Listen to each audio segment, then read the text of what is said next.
আমার কাছে দূরে দেশে বিদেশে ছড়িয়ে থাকা সকল শ্রোতা বন্ধুকে অনেক অনেক স্বাগত জানাই audio story with Moumita YouTube চ্যানেলে। এই চ্যানেলে আজ আপনাদের পড়ে শোনাব সুনীল গঙ্গোপাধ্যায়ের লেখা একটি খুব চমৎকার ছোট গল্প। গল্পের নাম লোভী।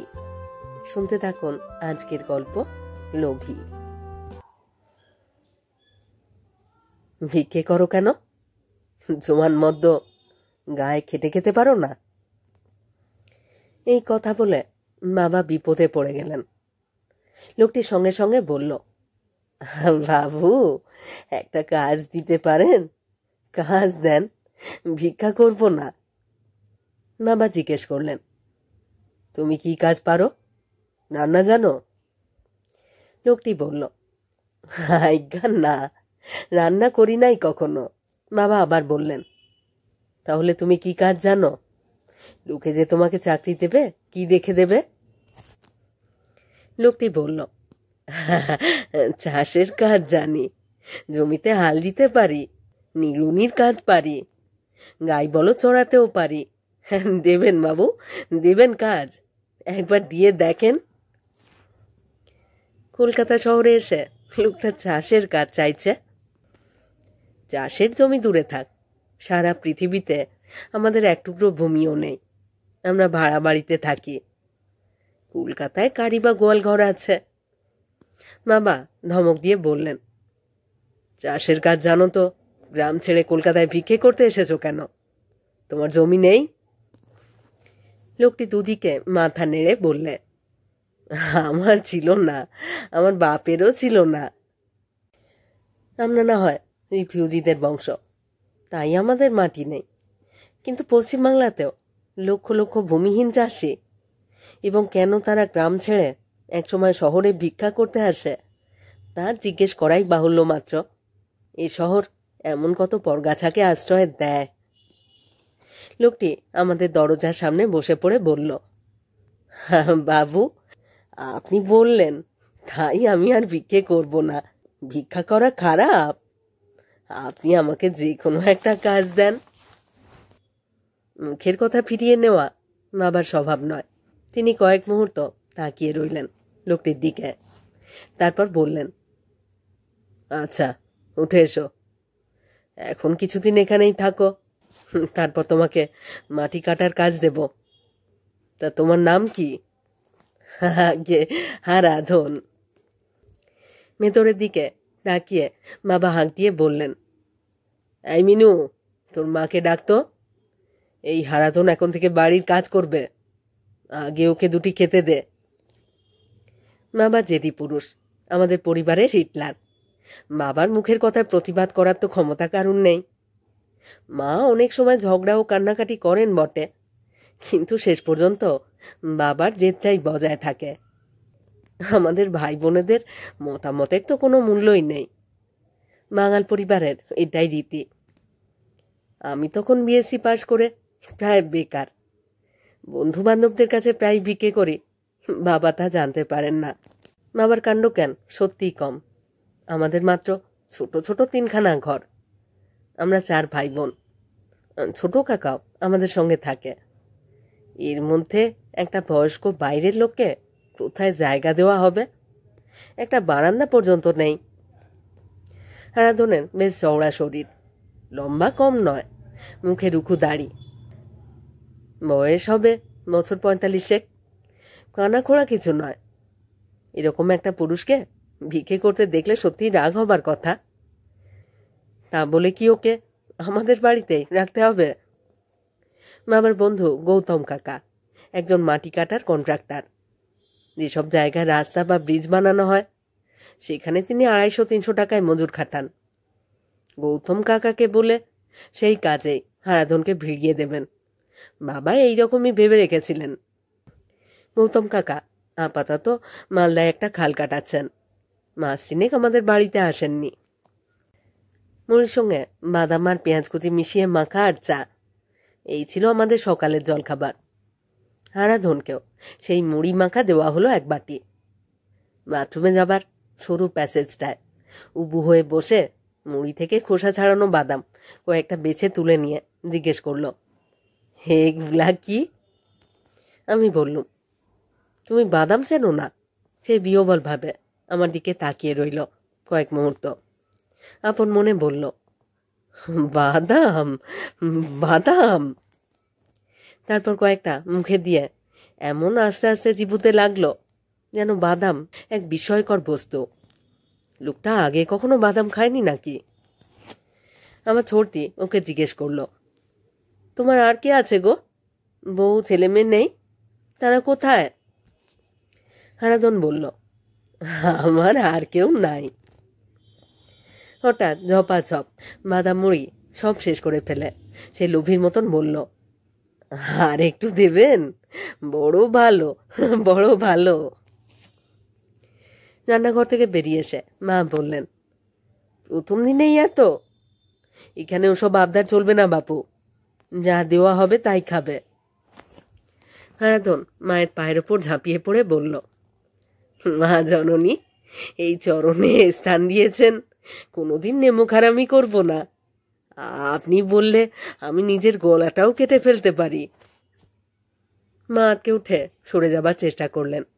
আমি বললুম, কি হে, তুমি কি গ্রামে যাত্রা টাত্রা করতে নাকি? সে মুখ তুলে একগাল হেসে বলল, হাই গে, 3খানা পালায় একটা করেছি। আর কিছুক্ষণের মধ্যেই বোঝা গেল হারাধনের মাথায় বেশ গোলমাল আছে। সে বেশি কথা বলে। রান্নাঘরের দরজায় বসে সে মায়ের সঙ্গে অনবরত বকবক করতে লাগলো তার গ্রামের গল্প। বনগা সীমান্তের কাছে সারদা পাড়ায় তার বাড়ি। দুপুরুষ আগেও তারা বিহারের লোক ছিল। তার বউ এবং 3টি ছেলে মেয়েও ছিল এক সময়। বউ আর এক মেয়ে মারা গেছে, ছেলে দুটো অন্যের বাড়িতে থাকে। মাথার দোষ আছে বলে সে কোনো কথা গোপন করতে পারে না। বিকেলের মধ্যেই জানা গেল যে ডাকাতির দায় সে 2 বছর জেলও খেটেছে। তাহলে ব্যাপারটা দাঁড়ালো এই যে, একটা মুস্কো মতন জোয়ান লোক যার মাথায় গন্ডগোল আছে, সে আবার ডাকাতও বটে। এরকম একজনকে রাখতে হবে আমাদের বাড়িতে। মা তখনই ভয় পেয়ে শোয়ার ঘরে ঢুকে দরজা বন্ধ করে দিলেন। বাবা অবশ্য এতে দমে যাবার পাত্র নন। স্বদেশী আমলে তিনি কিছুদিন জেল খেটেছিলেন। এখন জীবিকার তাড়নায় সদা ব্যস্ত হলেও মনের মধ্যে দেশ দশের জন্য কিছু খচখচানি রয়েই গেছে। বাবা বললেন, যে লোক নিজের থেকেই ডাকাতির কথা স্বীকার করে তার মতো লোক খারাপ হতে পারে না। অত ভয় পাবার কি আছে শুনি? এই ব্যাপারে অবশ্য আমি বাবার সঙ্গে একমত। তার ওই যুক্তির জন্য নয়, লোকটিকে আমার বেশ পছন্দ হয়েছে। কথাবার্তার মধ্যে পাগলাটে সুরটা বেশ মজার। বাড়িতে আমরা 3 জন পুরুষ আছি, ওকে ভয় পাবো কেন? ওকে দিয়ে আধবন কয়লা ভাঙানো হলো। একতলা থেকে বালতি করে জল টেনে পুরো ছাদটা ধোয়ানো হলো। তাতে ওর কোনো আপত্তি নেই। সারাদিন হারাধন এখানে সেখানে কাটায়। কাজ না থাকলে সদর দরজার বাইরে দেওয়ালে হেলান দিয়ে দাঁড়িয়ে থাকে। রাত্রিরে ওর শোবার ব্যবস্থা করা হয়েছে আমাদের ঘরে। এক ঘরে বাবা মা, এক ঘরে বোনেরা। আর কোথাও তো ওর জন্য জায়গা করা যাবে না। বসবার ঘরটাতে 2খানা খাটে কাকা আর আমি শুই। তারই এক পাশে হারাধনের জন্য একটা মাদুর আর বালিশ পাতা হলো। হারাধনের সঙ্গে তো বিছানা টিছানা কিছুই ছিল না। ও আগে শ্রীমানি মার্কেটের গাড়ি বারান্দার তলায় শুয়ে থাকতো।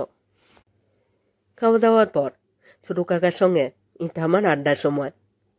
ঘরের মধ্যে একটা উটকো লোক ঢুকবার জন্য ছোট কাকা খুব রেগে গেলেও কিছুই তো করবার নেই। ছোট কাকার সামান্য 2টো টিউশানির রোজগার।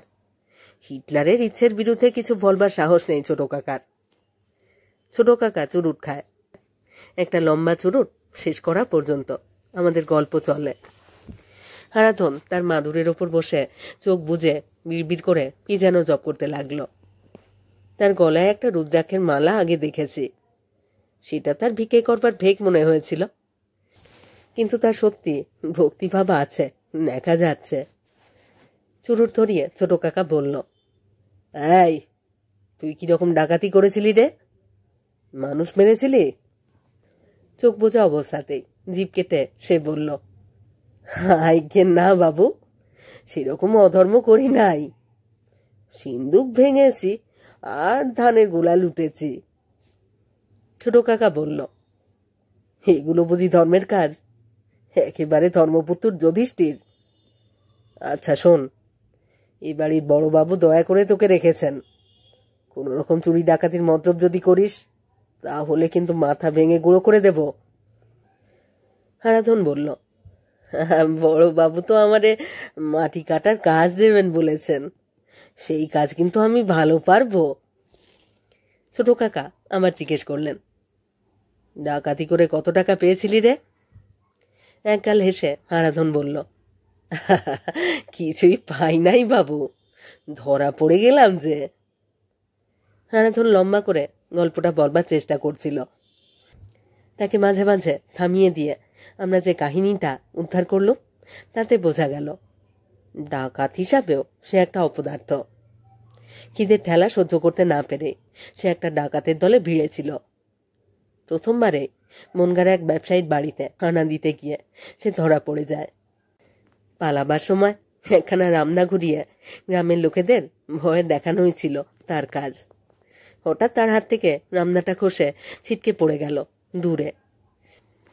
সেটা সে কুড়োতে যেতেই 3-4 লোক ঝাঁপিয়ে পড়ল তার উপর। এমনই অদ্ভুত হাসি হাসি মুখ লাগিয়ে রেখে হারাধন গল্পটা বলে যায় যেন এটা তার জীবনের একটা দারুণ মজার অভিজ্ঞতা। ধরা পড়বার পর সে প্রচণ্ড মার খেয়েছিল। তারপর পুলিশের হাতে যায়।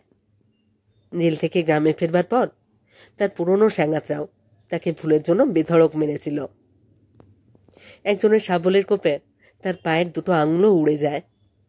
মা পা তুলে তার পুরনো ক্ষতস্থানটা দেখাবার চেষ্টা করতেই ছোট কাকা বলল, থাক থাক। আমি জিজ্ঞেস করলুম, তুমি কি ওই একবারই ডাকাতি করেছ? তার আগে চুরি টুরি করনি 2-1 বার? হারাধন বলল, আগে খেজুরের রস চুরি করেছি অল্প বয়সে। তারপর ধরেন কখনো খিদের জ্বালায় লোকের বাড়ি থেকে কলাটা মূলোটা নিয়েছি, কিন্তু টাকা পয়সা। কথা বলতে বলতে থেমে গিয়ে সে লোকটা কাকার মুখের দিকে হাঁ করে চেয়ে রইল। তারপর বলল, আগে ওইটা কি? ছোট কাকা বললে, এটা চুরুট। তুই কখনো চুরুট দেখিসনি? 2 দিকে মাথা নেড়ে সে বলল, আইগে না। তারপর চিন্তিতভাবে বেচার মতন 2-1 বার চোখ পাল্টে বলল, আইগে হ্যাঁ, দেখেছি বোধহয় একবার, জেলখানার এক বাবুর মুখে। ওটা কেমন লাগে? হুঁকোর মতন? লোকটা খোসা ছাড়ানো সাদা চিনে বাদাম দেখেননি। চুরুট দেখলে অবাক হয়, হে কেমন ধরনের গাইয়া! এমন গ্রামও আছে, এমন গ্রামও আছে এখনো। হুঁকোর মতন শুনে আমার হাসি পেয়ে গেল। ছোট কাকা জিজ্ঞেস করল, তুই গাঁজা খেয়েছিস কখনো? সে উত্তর না দিয়ে বলল, বাবু আমারে একখানা দেবেন, একবার টেনে দেখব, জীবনটা বৃথা যাবে। দেন না বাবু, দেন না। ছোট কাকা আর আমি সম্মিত হয়ে চোখাচোখি করলুম। বাড়ির একটা চাকর, তাও সদ্য নতুন, বাড়ির বাবুদের কাছে সিগারেট কিংবা চুরুট চাইছে, হে কখনো কেউ শুনেছে? ছোট কাকা তো বাবারই ভাই, সেও কম রাগী নয়। সে হুঙ্কার দিয়ে বলল, একটা লাথি মেরে মুখ ভেঙে দেব। বেশি বেশি আবদার পেয়েছিস তাই না? হারাধন হি হি করে হেসে বলল, মারেন মারেন মারেন বাবু, যত জোরে ইচ্ছা মারেন। লাথি আমি অনেক খাইছি, তাতে আমার বেশি লাগে না, কিন্তু ওই লম্বা তামুক কখনো খাই নাই। জীবনে একবার খাইয়া দেখবো না? দেন না ছোট বাবু, একবার দেন। পাগল না হলে কেউ এইভাবে চাইতে পারে না। এমনভাবে চাইলে নাও বলা যায় না। গলায় ধোঁয়া আটকে ছোট কাকা একবার বিষম খেল। তারপর 3/4 শেষ হয়ে আসা চুরুটটা সে ছুঁড়ে দিল হারাধনের দিকে। বাবুদের সামনে যে ধূমপান করতে নেই সেই জ্ঞানটুকু আছে হারাধনের। চুরুটের টুকরোটা কুড়িয়ে নিয়ে একটা ধাড়ি হনুমানের মতো লাফাতে লাফাতে সে চলে গেল বাইরে। একটু বাদে ফিরে এসে সে ঢিপ করে প্রণাম করল ছোট কাকার পা ছুঁয়ে। প্রায় লাথি মারবার ভঙ্গিতেই বিরক্ত হয়ে পা সরিয়ে নিল ছোট কাকা। পরবর্তী 3-4 দিন হারাধনকে নিয়ে বেশ হৈ হৈ করেই কাটল। প্রায় তাকে নিয়ে মজা করা যায়। আমরা গ্রামে বিশেষ থাকিনি। হারাধনের কাছ থেকে আমরা গ্রামের সব অদ্ভুত গল্প শুনি। অবশ্য গ্রামের সব লোকই নিশ্চয়ই হারাধনের মতো অজ্ঞ নয়। বাবা একদিন গোটা 4 মাগুর মাছ আনলেন বাজার থেকে।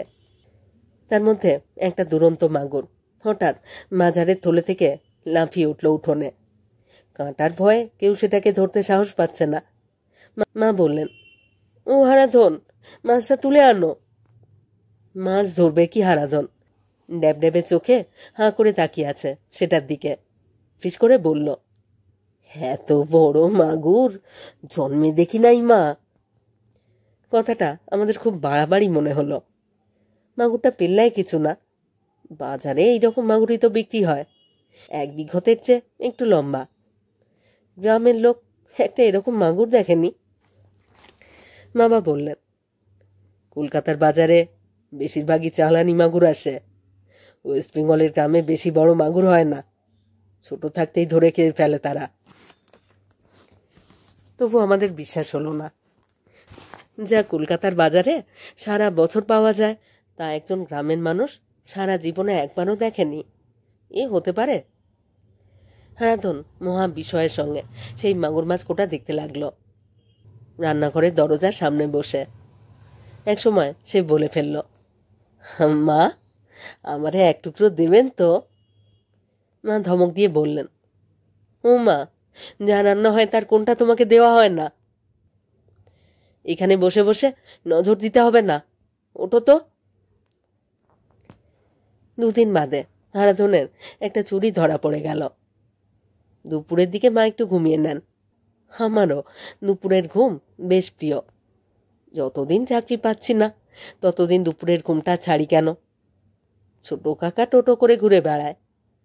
ছোট দিয়েছে ঠেলা মেরে আমাকে জাগিয়ে বলল, এই খোকন, এই খোকন, দেখবি আয়। ছোটদির মুখে ঠিক ভয় নয়, অদ্ভুত একটা বিষয়ের ঘোর। ঠোঁটে আঙুল দিয়ে আমাকে শব্দ না করার ইঙ্গিত করে ছোটদি পা টিপে টিপে এগিয়ে গেল রান্নাঘরের দিকে। নিভে যাওয়া উনুনের ওপর অ্যালুমিনিয়ামের দুধের কড়াইটা চাপানো। আধা কড়াই ভর্তি দুধের উপর একটা পাতলা সর পড়েছে। একটা মস্ত বড় হুলো বেড়ালের মতন উপর হয়ে হারাধন সরাসরি সেই কড়াই থেকে চুমুক মারছে দুধে। আমাদের উপস্থিতিতেও তার ভ্রুক্ষেপ নেই। আমি চুলের মুঠি ধরে তাকে টেনে তুললুম। তার গোপ দাড়িতেও দুধ লেগে গেছে। ভয়ের কোনো লক্ষণ নেই তার মুখে, বরং একটু লজ্জা লজ্জা ভাব করে বলল, 10-12 বছর দুধ খাই নাই, কেমন খেতে লাগে ভুলেই গিয়েছিলাম, তাই একটু ইচ্ছে হলো। আমি নিজেও তো 10-12 বছর চুমুক দিয়ে দুধ খাইনি। চায়ের সঙ্গে যে দুধটুকু পেটে যায়, দুধের সঙ্গে সেইটুকু সম্পর্ক। দাঁত কিড়মিড় করে আমি বললুম, হারামজাদা, আমাদের বাড়িতে একেবারে ছোট বোনটা ছাড়া আর কে দুধ খায়? বাকি দুধটা তো চায়ের জন্য থাকে। ছোটদি বলল, ভাগ্যিস আমি দেখে ফেললুম, নইলে ওর এঁটোটা আমাদের খেতে হতো। হারাধন বলল, বড় ভালো সোয়াদ, আর একটু খাবো ও দিদিমণি। সেই দিনই হারাধনের চাকরি যাবার কথা, কিন্তু ছোটদির দয়ার শরীর প্রথম অপরাধের জন্য ছোটদি তাকে ছেড়ে দিতে চাইল। ঘটনাটা কাউকে জানানো হলো না। পুরো দুধটাই হারাধনকে খেতে দিয়ে বলা হলো, সে যদি ভবিষ্যতে আর কোনো খাবারে মুখ দেয় কিংবা না বলে কোনো জিনিস নেয়, তাহলে পুলিশে দেওয়া হবে তাকে। সে মাটিতে মাথা টেকিয়ে প্রণাম জানিয়ে বলল যে সে আর কখনো না জানিয়ে কিছু খাবে না। কড়াইটা উল্টে দোষ দেওয়া হলো পাশের বাড়ি পোষা বিড়ালটার নামে। এরপর কয়েকদিন ছোটদি আর আমি পালা করে দুপুরবেলা গোপনে লক্ষ্য করেছি। হারাধনের আর কোনো চৌর্যকর্ম চোখে পড়েনি। গৌতম কাকা বাবার চিঠি পেয়ে দেখা করতে এসে একটা দুঃসংবাদ দিলেন। সরকারের কাছে তার 2.5 লাখ টাকা বিল বাকি পড়ে আছে। তার মাটি কাটার ব্যবসা আপাতত লাটে উঠে গেছে। মজুরদের প্রাপ্য টাকা দিতে পারছেন না বলে তিনি পালিয়ে বেড়াচ্ছেন। হারাধনকে দেখে মুখ বাঁকিয়ে বাবাকে বললেন, এরকম একটা মুষ্ক জোয়ানকে বাড়িতে রেখেছ? তুমি কি পাগল নাকি? আজই একে বিদায় করে দাও। দিনকাল কিন্তু খারাপ, কখন কিসে সর্বনাশ হয়ে যায় কোনো ঠিক নেই। হারাধনকে অবশ্য তখনই তাড়ানো হলো না। পাগলাটে মানুষটা এমনিতে নিরীহ, হাজার ধমক দিলেও প্রতিবাদ করে না। মাঝে মাঝে জিনিসপত্র ভাঙে, এর মধ্যে 2টো কাচের গেলাস আর একটা কাপ ভেঙেছে। দোকান থেকে কোনো জিনিস আনতে বললে অন্য একটা নিয়ে আসে, তবু কোনো কাজেই তার না নেই। আমাদের ঠিকে জিটা আবার 3-4 ধরে আসছে না। এমনকি মাও হারাধনকে একটু একটু পছন্দ করে ফেলেছেন। হারাধনের একটা অদ্ভুত কথা শুনে তিনিও হেসে গড়াগড়ি যান। ছর্দির বান্ধবীরা বেড়াতে এলে ছর্দি হারাধনকে ডেকে তার বোকামির নিদর্শনগুলি দেখিয়ে বান্ধবীদের আনন্দ দেয়। দিন 15 কেটে যাবার পরে একটা মজার কাণ্ড হলো। সেদিন রবিবার দুপুরে খাওয়া দাওয়ার পর বাবা পাশের বাড়িতে তাস খেলতে যান। মা খবরের কাগজে রবিবারের পাতা শেষ করে মেলা করে ঘুমন। হঠাৎ দরজায় একটা আওয়াজ পেয়ে মা ভাবলেন কোনো কারণে তাস খেলা বন্ধ, তাই বাবা আজ ফিরে এসেছেন। বিছানায় তার পাশে একজনের শুয়ে পড়বার শব্দ হলো। অন্যদিকে ফিরে কাগজ পড়তে পড়তে মা জিজ্ঞেস করলেন, আজ আর খেলা হলো না বুঝি? তোমাকে কতদিন বলেছি সুমিতা পছন্দ করে না। উত্তরের বদলে একটা অন্যরকমের হাসির শব্দ শুনে মা চমকে বাস ফিরলেন। তিনি দেখলেন দাড়িকোপওয়ালা একটা বিকট মুখ। সেই মুখখানা খুশিতে জ্বলজ্বল করছে। বিরাট আর্তনাদ করে মা পালাবার চেষ্টা করতেই গড়িয়ে পড়ে গেলেন খাট থেকে। আরশোলা দেখে ভয় পায় ছর্দি, মায়ের ওসব বাতিক নেই। এমনকি আমার মায়ের ভূতের ভয়ও নেই। মার গলায় ওরকম চিৎকার আমরা কখনো শুনিনি। আমরা সবাই ছুটে গেলুম একসঙ্গে।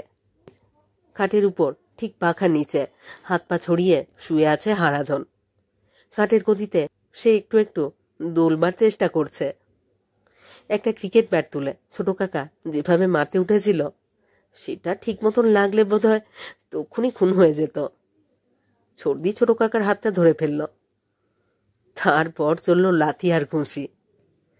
হারাধনের মুখে কিন্তু একটিও শব্দ নেই। সে যেন ধরেই নিয়েছে এইসব মার তার প্রাপ্য। কোনো প্রশ্নেরই সে উত্তর দেয় না। লোকটার অকৃতজ্ঞতাতে আমাদের সকলের চোখ দিয়ে ঝরে পড়ছে ঘৃণা। একটা জেল খাটা ডাকাত জেনেও ওকে এ বাড়িতে আশ্রয় দেওয়া হয়েছিল, এই তার প্রতিদান। মায়ের ধারণা হারাধন ওর গলা টিপে ধরতে চেয়েছিল। খবর পেয়ে বাবা ছুটে এলেন পাশের বাড়ি থেকে। এখন বাবাকে সামলানোই একটা বড় কাজ আমাদের। বাবার খুব ব্লাড প্রেশার আছে। বাবা কিন্তু রাগারাগি করলেন না একেবারেই। গুম হয়ে তাকিয়ে রইলেন এক দৃষ্টিতে। তার মুখে নিদারুণ দুঃখের ছাপ ফুটে উঠেছে, যেন খুব অন্যায়ভাবে তাকে কেউ কোনো একটা খেলায় হারিয়ে দিয়েছে।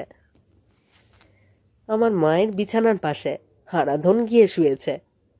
এই কথাটা জানাজানি হয়ে গেলেই পাড়ার লোক অনেক কথা বলতে পারে। তারপর কি ঘটেছে না ঘটেছে তা কেউ শুনতে চাইবে না। যাদের জিভ সবসময় সুরসুর করে তারা যা ইচ্ছে বানাবে। বুঝতে পেরে এই ব্যাপারটা বুঝে ছর্দি বলল, বাবা আর চেঁচামেচি করবার দরকার নেই, ওকে বরং বনগায় পাঠিয়ে দেওয়া হোক। বাবা যুক্তিটা মানলেন। ছোট কাকা আর আমার উপর সেই ভার দেওয়া হলো। হারাধনের দিকে তাকিয়ে বাবা শুধু গম্ভীরভাবে বললেন, তুই আর কোনোদিন কলকাতা শহরে ভিক্ষে করতেও আসবি না, তাহলে কিন্তু কেউ আর তোকে বাঁচাতে পারবে না।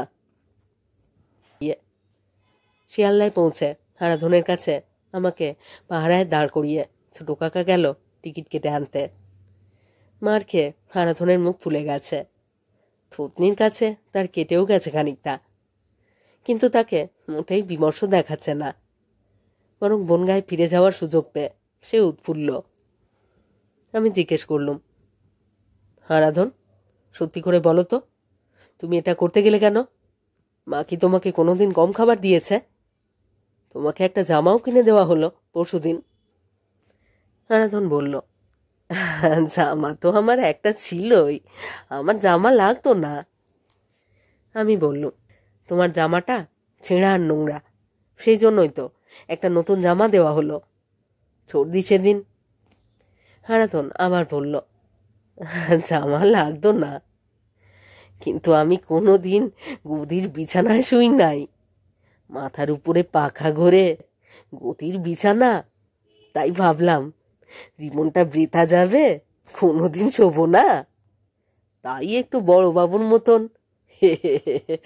বড় ভালো লাগছে। একটু মার খেয়েছি, তাতে কি হয়েছে? বড় ভালো লেগেছে গো বাবু, বড় ভালো লেগেছে। আমার দিকে জল জলে চোখে তাকিয়ে সে হাসতে লাগলো পরম পরিতৃপ্তিতে।